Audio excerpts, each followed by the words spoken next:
everyone. Thanks so much for tuning into this workshop. I hope you're all having a wonderful day. So, today we're going to be reviewing Vampire Weekend by Mike Chen, I have to say. This was such a good novel. If you watched, Being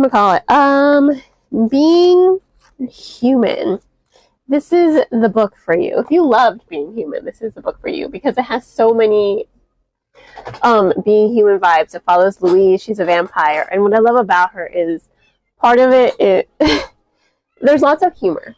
She's debunking a lot of vampire myths. Some of the chapters even start with vampire myth number whatever. We do not have powers. We cannot read minds. There's a lot that goes into it, and I really thought it was an interesting read because of that, and also because of the emotional depth that is in the story. So Louise is an Asian American. She was not the traditional daughter. She loved collecting records. She was all about the punk rock scene. She didn't excel at school. She was average. And so because of that, it really put her at odds with her family.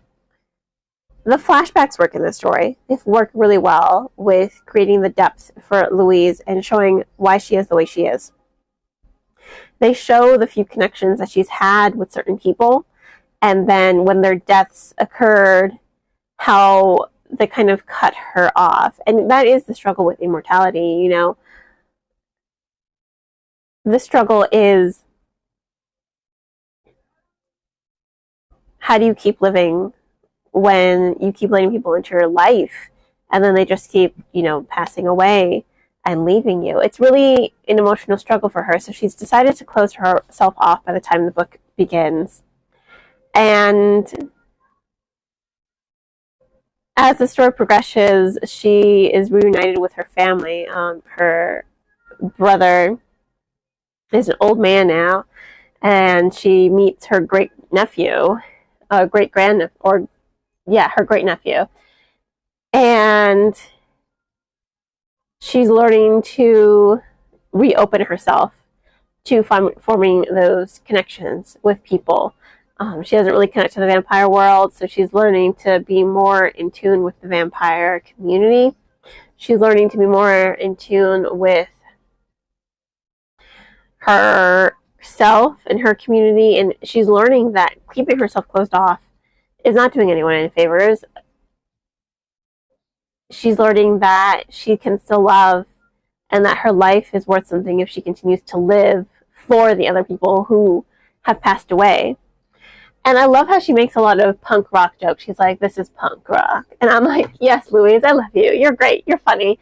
Her internal monologue is so humorous. Her interactions with Ian and Eric and Serena are hilarious, and they're full of meaning and emotion. And what I love as well about the characterization in this novel is you have those minor characters, but they end up stealing the scene as well. So they shine. There's a lot of connectivity with these characters. There's a lot of emotion. There's a lot of humor that plays into creating such a wonderful story. And again, this has all the vibes of that show, Being Human, and I love the US version, not the UK version. I like the US version more than the UK version. I watched both from beginning to end. This book really captures those Being Human vibes by focusing on connection and how isolating yourself really doesn't help anyone, but rather hurts people. It was just such a journey to read this book. It was a lot of fun to read this book. And honestly, I loved it.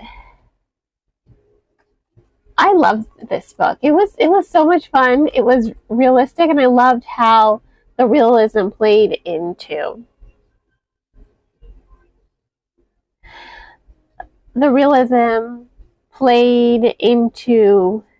the storytelling. In such a wonderful way. So, it's a lot of fun. It was a lot of fun to read this book. It was a lot of fun to just go on the journey with Louise and remember that isolating yourself is not really living, you know. If you have immortality, don't just live for yourself, but live for the other people who have passed away. So it really is an emotional novel. It's a fun novel. It's quirky and weird, and just everything about it was amazing. So it's going to get 4.5, a soft 4.5 out of 5 stars. It really did take my breath away. I really do highly recommend this book, especially to people who like urban fantasy, not really like high fantasy, but like urban fantasy, which is fantasy in a more realistic way. This is definitely the book for you. And if there has been a void in your life since Being Human ended, please pick up this book because it will satisfy that void. I promise you. So once again, 4.5 out of 5 stars. I will include links in the description of the podcast on where you can purchase the book if you so desire. And on that note, I hope you all have a wonderful rest of your day. Please don't forget to like the podcast, subscribe to the channel, and share it with all your book loving friends. And you know what? As always, guys, happy reading.